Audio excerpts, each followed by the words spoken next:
Assalamualaikum warahmatullahi wabarakatuh. Kami dari kelompok F akan mempresentasikan gizi dan makanan menurut Islam.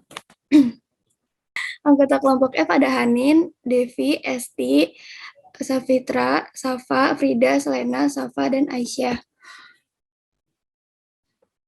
Lanjut, latar belakang. Salah satu kebutuhan manusia yang paling primer adalah makanan. Makanan yang baik adalah makanan yang memenuhi syarat higien dan juga halal. Manusia dapat menderita berbagai macam penyakit apabila mengkonsumsi makanan yang tidak terjaga kebersihannya. Ada sekitar 200 lebih penyakit yang dapat timbul akibat pangan yang tidak sehat. Selain aman dan sehat, makanan juga harus diperhatikan kandungan gizinya. Kandungan gizi dari makanan yang kita konsumsi akan sangat berpengaruh terhadap kesehatan manusia seperti daya imunitas tubuh, kemampuan beraktivitas atau bergerak, serta proses pertumbuhan. Dengan demikian, persoalan gizi tidak dapat disepelekan. Islam telah mengatur dengan sedemikian rupa, baik dalam Al-Quran maupun hadis mengenai makanan. Islam dan kesehatan berjalan bersama-sama dalam menjaga keberlangsungan hidup manusia melalui makanan yang sehat, lagi halal dan thayyib. Islam dan kesehatan pada dasarnya memiliki satu tujuan, yaitu demi kebaikan. Selanjutnya ada pengertian makanan dan gizi. Makanan merupakan sumber energi dan berbagai zat gizi untuk mendukung hidup manusia. Tetapi makanan juga menjadi wahana bagi unsur pengganggu kesehatan manusia, yang berupa unsur yang secara alamiah telah menjadi bagian dari makanan maupun masuk ke dalam makanan dengan cara tertentu. Gizi merupakan substansi organik yang dibutuhkan organisme untuk memulihkan fungsi normal tubuh seperti sistem tubuh, daya tahan tubuh, dari sistem virus maupun bakteri, serta berperan dalam pertumbuhan. Menurut Islam, makanan dalam bahasa Arab berasal dari kata at'am. Makanan adalah barang yang dimaksudkan untuk dimakan dan diminum oleh manusia, serta bahan yang digunakan dalam produksi makanan dan minuman. Sedangkan gizi berasal dari kata giza yang berarti makanan. Bagi seseorang muslim, makan dan makanan bukan sekedar penghilang lapar atau sekedar terasa enak di lidah, tetapi mampu menjadikan tubuh menjadi sehat jasmani dan rohani. Selanjutnya yaitu makanan dan minuman yang dianjurkan dalam Islam. Kita akan melihat dari dua firman Allah dalam yang pertama dari Quran surat Al-Baqarah surat kedua ayat 168 yang artinya di situ tertera, hai manusia, makanlah yang halal lagi baik dari apa yang terdapat di bumi dan janganlah kamu mengikuti langkah-langkah syaitan karena sesungguhnya syaitan adalah musuh yang nyata bagimu. Lalu firman Allah yang kedua yaitu Quran surat Al-Maidah surat kelima ayat 88 yang memiliki arti dan makanlah makanan yang halal lagi baik dari apa yang Allah telah rezekikan kepadamu dan bertakwalah kepada Allah yang kamu beriman kepadanya. Dari dua firman ini kita bisa ambil bahwa Allah telah memerintahkan kepada umat muslim untuk memilih makanan yang halalan thayyiban. Jadi kita bisa ambil kesimpulan bahwa dua aspek yang perlu kita pahami dari memilih makanan beserta minuman adalah halal dan thayyib. Next. Lalu kita akan bahas dari segi halalnya terlebih dahulu. Pengertian dari halal yaitu dibolehkan atau dibenarkan, dibebaskan. Lalu secara istilah halal berarti sesuatu yang dibolehkan untuk dikerjakan menurut syarak sehingga tidak akan dihukum. Lalu kami mengutip dari perkataan Imam Syafi'i yaitu hukum asal makanan dan minuman adalah halal kecuali apa yang diharamkan oleh Allah dalam Al-Quran atau melalui lisan Rasulullah. Karena apa yang diharamkan oleh Rasulullah sama dengan pengharaman dari Allah.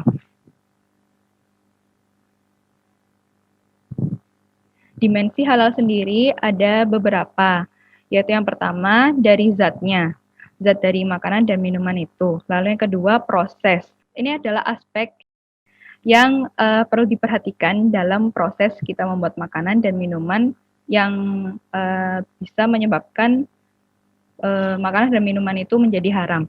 Yang pertama, penyembelihan yang dilakukan oleh selain muslim tanpa menyebutkan atas nama Allah serta pisau yang tidak tajam. Nah, yang kedua, penyembelihan yang ditunjukkan untuk mempersekutukan Allah, yaitu untuk sesaji atau berhala. Lalu yang ketiga, dalam penyembelihan darah hewan yang disembelih harus bersih dan tuntas, serta urat nadi leher dan saluran nafasnya harus putus.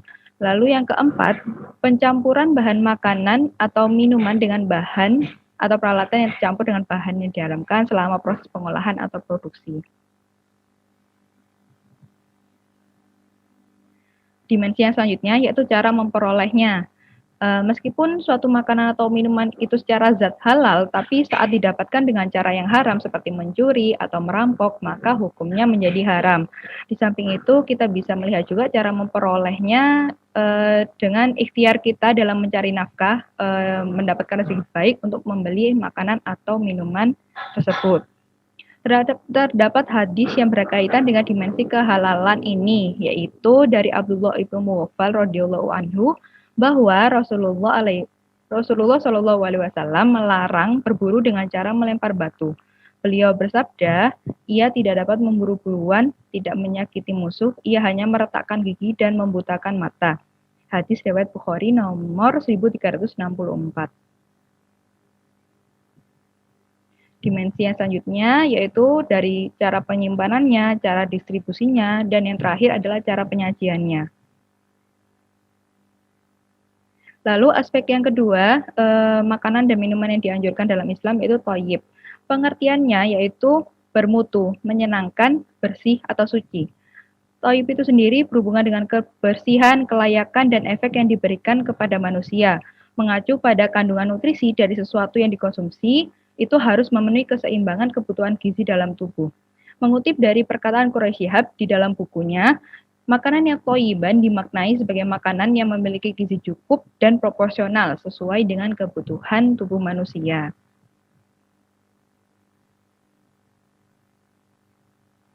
Nah, berkaitan dengan thayyib ini kita bisa lihat dari firman Allah Quran surat Al-Baqarah surat kedua ayat 57 yang mana di sini mengisahkan tentang kisah Bani Israel bersama Nabi Musa yang sedang melakukan perjalanan ke Syria. Allah menurunkan alman dan salwa sebagai pengisi energi bagi Bani Israel dan juga Nabi Musa karena mengalami ditimpa panas yang sangat terik di tengah gurun yang sangat panas. Alman sendiri adalah jenis makanan manis seperti madu yang dapat mengembalikan energi kelompok Bani Israel. Lalu salwa adalah semacam burung puyuh yang dapat digunakan sebagai sumber protein dan lemak, pendamping gula untuk dikonsumsi oleh Bani Israel pula. Nah, menurut Andriani, tahun 2019 ada beberapa zat sumber gizi yang dibutuhkan oleh manusia. Lalu kami kaitkan juga dengan beberapa firman Allah. Nah, yang pertama adalah air. Air adalah kita ketahui bersama sebagai komposisi tubuh terbesar. Perannya sebagai transportasi zat untuk disebar zat gizi lain untuk disebarkan ke seluruh tubuh. Nah, di sebelah kanan itu adalah dua firman Allah yang berkaitan dengan air. Yang pertama adalah Quran Surat Al-Anbiya ayat 30 yang artinya, dan apakah orang-orang kafir tidak mengetahui bahwasanya langit dan bumi itu keduanya dulu adalah suatu yang padu, kemudian kami pisahkan antara keduanya dan dari air kami jadikan segala sesuatu yang hidup. Maka mengapakah mereka tidak juga beriman? Firman ini menjelaskan bahwa peran pentingnya air dalam terbentuknya segala sesuatu yang hidup. Lalu firman yang kedua yaitu Quran Surat Al-Waqi'ah ayat 68 yang artinya, pernahkah kamu memperhatikan air yang kamu minum? Itu adalah sebuah kiasan. Pertanyaan Allah bagi kaum-kaum kafir, bagaimana mereka tidak mensyukuri air yang telah disediakan oleh Allah, tetapi mereka tetap tidak beriman. Next. Lalu zat gizi yang kedua yaitu karbohidrat yang terdiri dari karbon, hidrogen, dan oksigen sebagai sumber utama energi bagi manusia. Lalu firman Allah dalam Quran surat Yasin surat ke-36 ayat 33 yang artinya, suatu tanda kekuasaan Allah bagi mereka tanah yang sudah mati, kami menghidupkannya dan kami keluarkan biji-bijian dari tanah tersebut, maka dari biji-bijian itu mereka makan. Biji-bijian di sini bisa menjadi sumber karbohidrat. Lalu firman Allah yang kedua yaitu Quran Surat Al-An'am ayat 95 yang berarti sungguh Allah yang menumbuhkan butir, dalam hal ini adalah padi-padian dan biji kurma. Dia mengeluarkan yang hidup dari yang mati dan mengeluarkan yang mati dari yang hidup. Itulah kekuasaan Allah, maka mengapa kamu masih berpaling? Next. Lalu zat gizi yang ketiga yaitu lemak sebagai sumber energi pula di samping karbohidrat yang berperan juga dalam melarutkan jenis vitamin yaitu A, D, E, dan K. Nah, sumber lemak ini dapat kita temukan dalam bentuk nabati dan juga hewani. Firman Allah dalam Quran Surat Al-Mu'minun ayat 20 yang artinya, dan kami tumbuhkan pohon zaitun yang tumbuh dari gunung Sinai yang menghasilkan minyak dan bahan pembangkit selera bagi orang-orang yang makan. Di sini kita mengetahui bahwa minyak zaitun itu merupakan salah satu sumber lemak yang telah disediakan Allah di buminya ini. Next. Lalu zat gizi yang keempat adalah protein, yaitu komponen paling kompleks dan dapat ditemukan di dalam setiap sel tubuh. Nah, sumber zat gizi ini sama juga seperti lemak dapat diperoleh dari protein nabati dan hewani. Seperti firman Allah dalam Quran Surat Al-Mu'min, surat ke-40 ayat 79, Allah yang menjadikan hewan-hewan ternak untukmu, sebagian untuk kamu kendarai dan sebagian lagi kamu makan. Di sini hewan-hewan ternak bisa kita manfaatkan untuk konsumsi protein kita. Next. Lalu yang kedua, firman Allah yang kedua yaitu di Quran Surat An-Nahl ayat 14 yang artinya, dan dialah yang menundukkan lautan untukmu agar kamu dapat memakan daging yang segar, yaitu ikan darinya, dan dari lautan itu kamu mengeluarkan perhiasan yang kamu pakai. Nah, di firman Allah ini lebih mengacu pada ikan-ikan yang bisa dijadikan sebagai sumber protein bagi kita. Next. Nah, zat gizi yang terakhir yaitu vitamin. Dalam Quran Surat Al-Baqarah, surat kedua, ayat 61. Dan ingatlah ketika kamu berkata, hai Musa, kami tidak bisa sabar tahan dengan satu macam makanan saja. Sebab itu mohonkanlah untuk kami kepada Rohmu agar dia mengeluarkan bagi kami dari apa yang ditemukan bumi, yaitu sayur mayur, ketimun, bawang putih, kacang adas. Nah, di sini kita bisa memperoleh vitamin dari sayur mayur dan buah-buahan. Selanjutnya, dasar hukum makanan dan minuman halal. Dasar hukum makanan dan minuman halal berasal dari dua sumber. Yang pertama ada Al-Quran, lalu hadis. Yang pertama ada dari surat Al-Maidah ayat 88, artinya, dan makanlah makanan yang halal lagi baik dari apa yang Allah telah rizkikan kepadamu, dan bertakwalah kepada Allah yang kamu beriman kepadanya.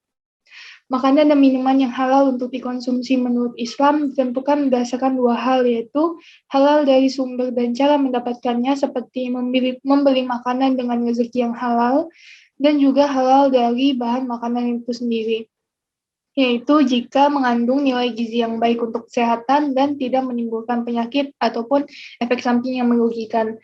Yang kedua ada surat Al-Baqarah ayat 168 yang memiliki arti, hai sekalian manusia, makanlah yang halal lagi baik dari apa yang terdapat di bumi, dan janganlah kamu mengikuti langkah-langkah setan, karena sesungguhnya syaitan itu adalah musuh yang nyata bagimu.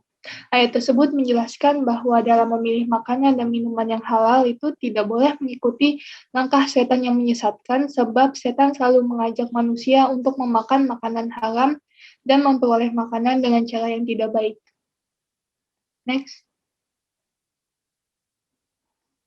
Yang ketiga ada surat Al-Baqarah ayat 172 yang memiliki arti, sesungguhnya Allah hanya mengharamkan bagimu bangkai, darah, daging babi, dan binatang yang ketika disembelih disebut nama selain Allah.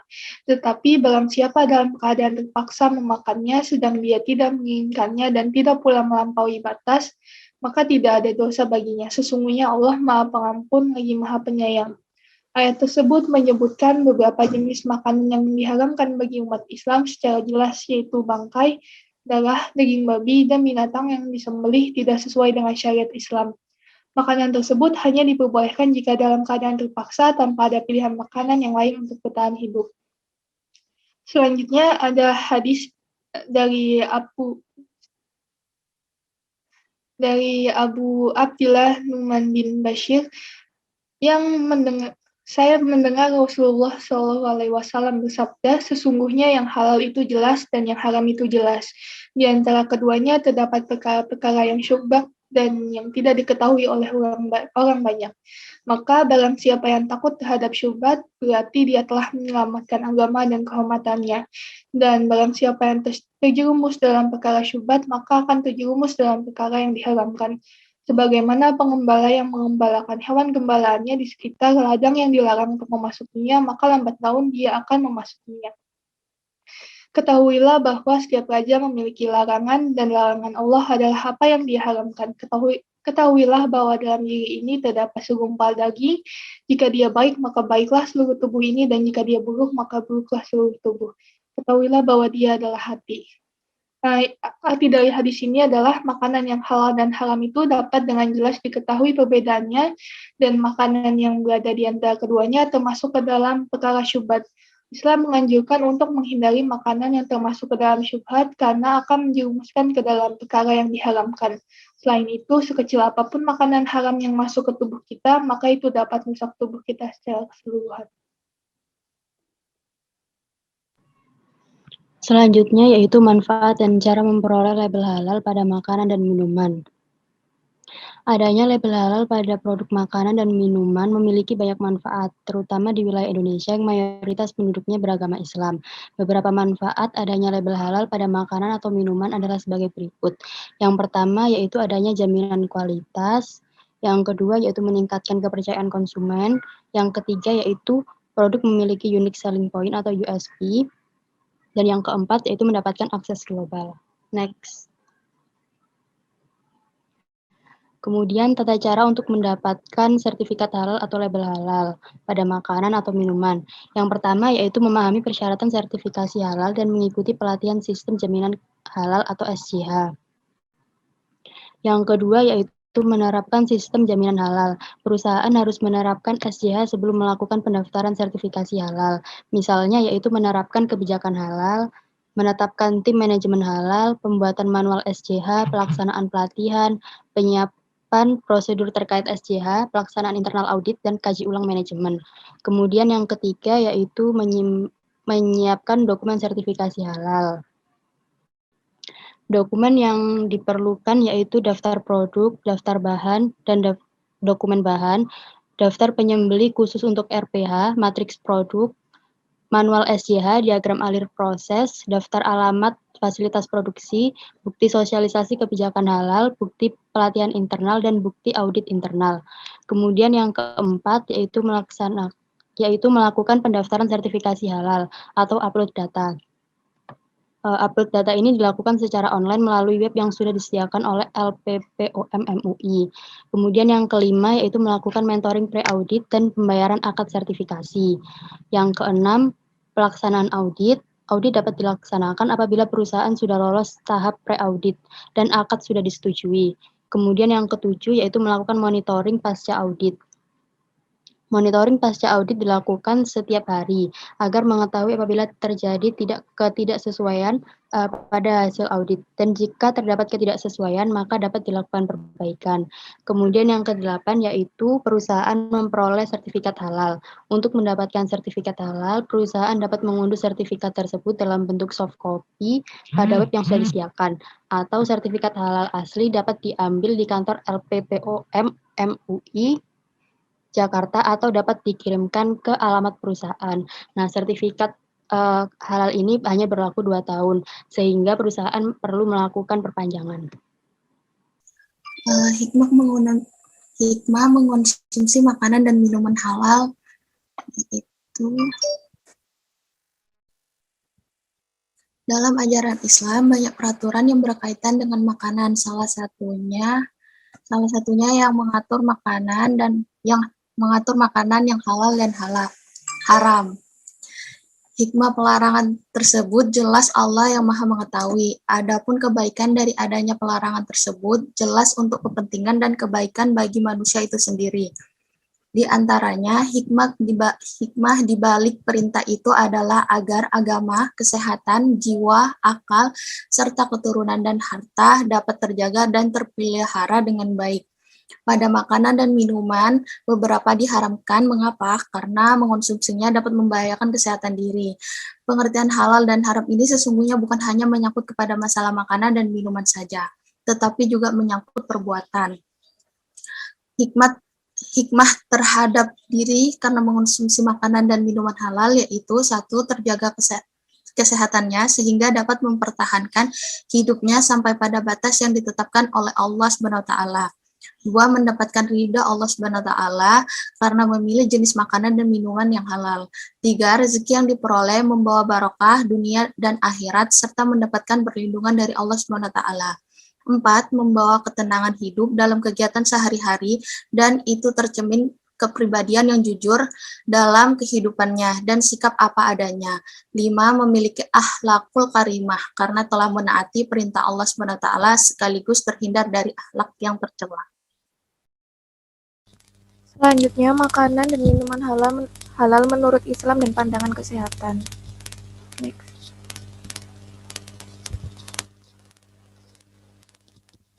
Makanan dan minuman baik yang berasal dari tumbuh-tumbuhan maupun dari hewan sudah ada ketetapan hukumnya dalam Al-Quran, yaitu ada yang dihalalkan dan ada yang diharamkan. Ulama Imam Syafi'i menyatakan sebagai berikut: hukum asal makanan dan minuman adalah halal, kecuali apa yang diharamkan oleh Allah dalam Al-Qur'annya atau melalui lisan Rasulullah, karena apa yang diharamkan oleh Rasulullah sama dengan pengharaman dari Allah. Menurut Syekh Abu Malik Kamal bin Sayyid Salim dalam kitabnya Syahih Fiqih Sunnah menyebutkan bahwa makanan dan minuman menjadi haram dipengaruhi oleh beberapa faktor sebagai berikut. Yang pertama, membawa mudarat pada badan dan akal. Yang kedua, memabukkan, merusak akal, dan menghilangkan kesadaran seperti khamar dan narkoba. Yang ketiga, najis atau mengandung najis. Yang keempat, menjijikkan menurut pandangan orang kebanyakan yang masih lurus fitrahnya. Kelima, tidak diberi izin oleh syariat karena makanan atau minuman tersebut milik orang lain, artinya haram mengkonsumsinya tanpa izin pemiliknya. Keenam, membahayakan kesehatan maupun nyawa manusia jika dikonsumsi. Selanjutnya, jenis makanan haram. Jenis makanan haram ada 4. Yang pertama yaitu bangkai. Bangkai hewan yang mati tanpa melalui proses penyembelihan yang syar'i. Kategori penyembelihan secara syar'i yaitu hewan yang mati karena dicekik, hewan yang mati karena dipukul, hewan yang mati karena terjatuh dari tempat yang tinggi, hewan yang ditandu oleh hewan lain lalu mati, yang terakhir hewan yang dimangsa atau diterkam oleh binatang buas. Yang kedua yaitu darah yang mengalir. Tidak halal mengkonsumsi darah yang dialirkan atau ditumpahkan.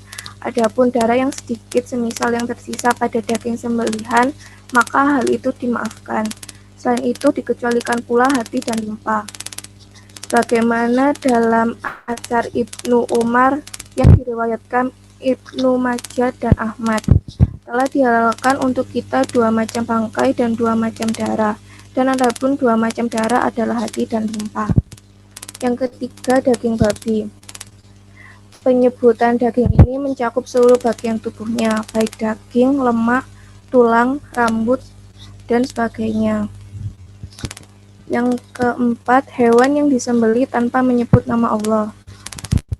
Dasar pengharamannya ada dalam surat Al-An'am ayat 121 yang artinya, dan janganlah kamu memakan hewan-hewan yang tidak disebut nama Allah saat menyembelihnya, sesungguhnya perbuatan semacam itu termasuk kefasikan.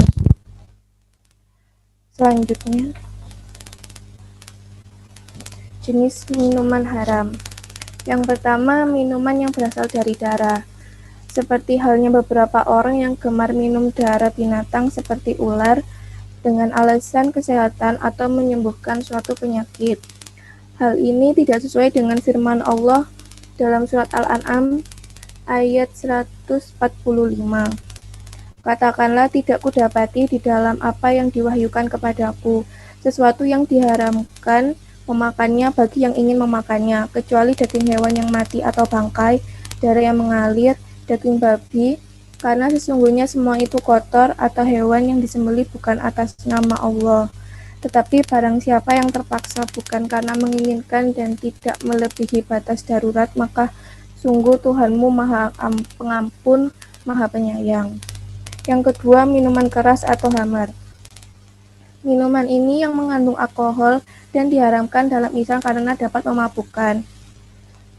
Yang ketiga, minuman yang diminum dalam bejana emas. Umat Islam dilarang meminum minuman yang diletakkan dalam bejana emas karena ini adalah bentuk yang berlebih-lebihan dan perilaku orang kafir sehingga Allah tidak menyukai hal tersebut. Yang keempat, minuman yang membahayakan diri sendiri. Minuman ini yang dicampur oleh racun atau zat yang dapat membahayakan nyawa.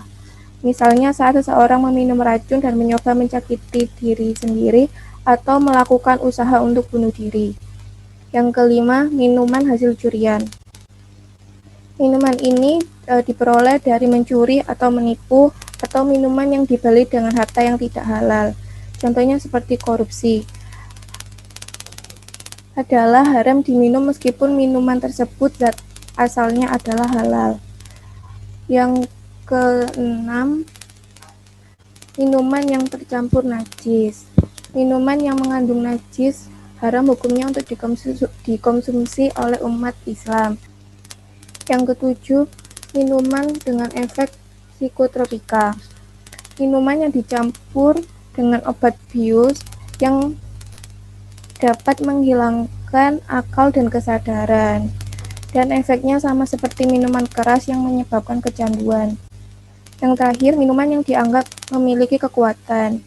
Misalnya minuman yang telah diberi jambi-jambi atau mantra dari seseorang yang dianggap orang pintar atau paranormal. Selanjutnya,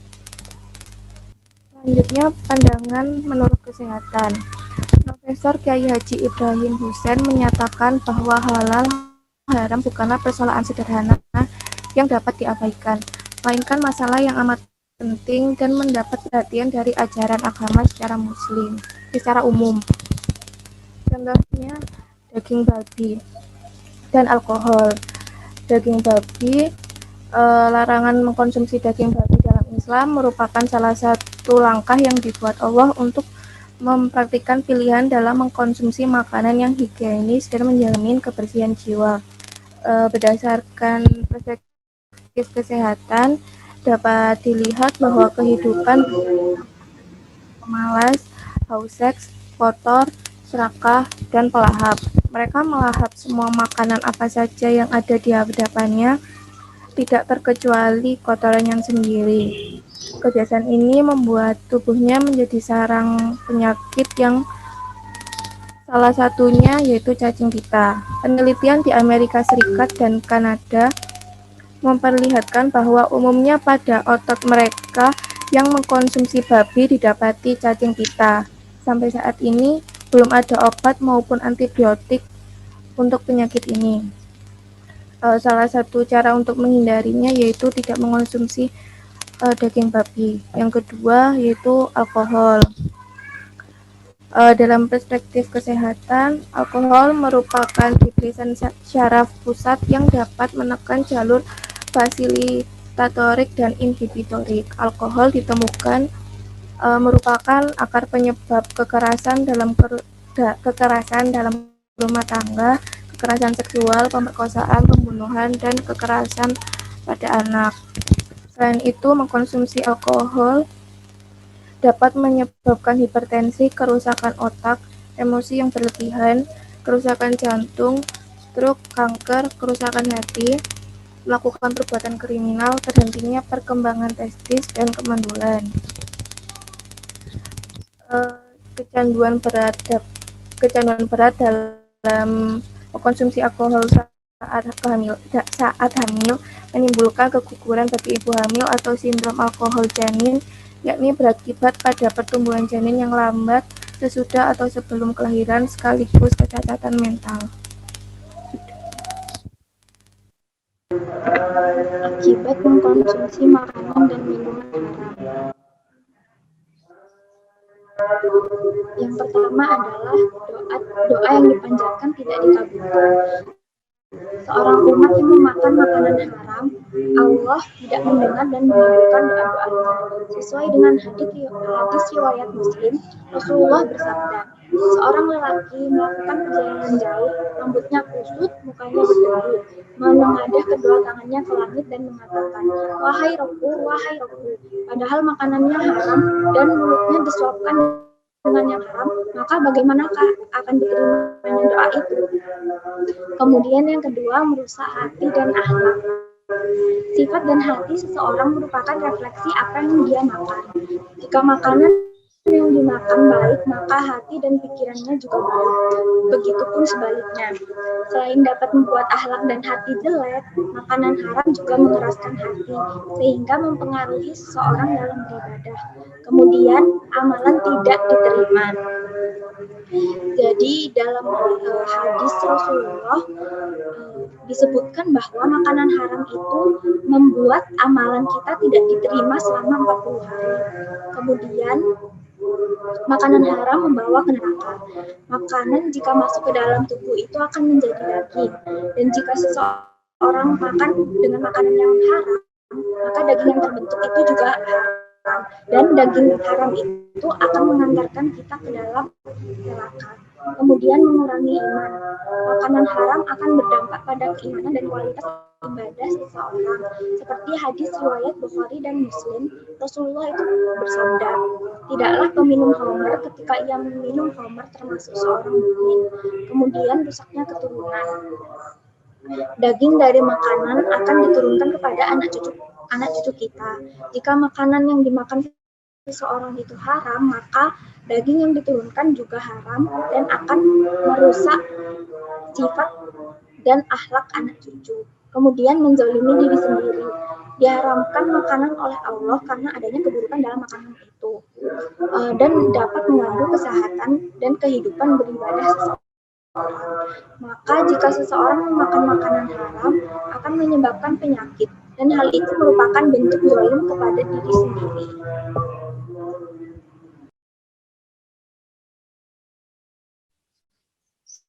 Yang terakhir yaitu kesimpulan.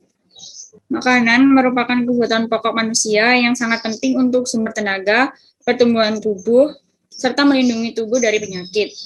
Bagi seorang muslim, makanan bukan sekedar penghilang lapar atau sekedar terasa enak di lidah, tetapi harus mampu menjadikan tubuh sehat jasmani dan rohani sehingga mampu menjalankan fungsinya sebagai khalifah fil ardi atau pemimpin atau manusia yang ditunjuk langsung oleh Allah Subhanahu wa taala.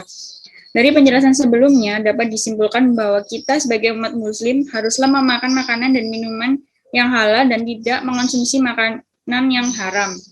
Makanan haram dalam Islam adalah makanan yang membawa mudarat pada badan dan akal, memabukkan, merusak akal, dan menghilangkan kesadaran seperti khamr dan narkoba, dan membahayakan kesehatan maupun nyawa manusia jika dikonsumsi.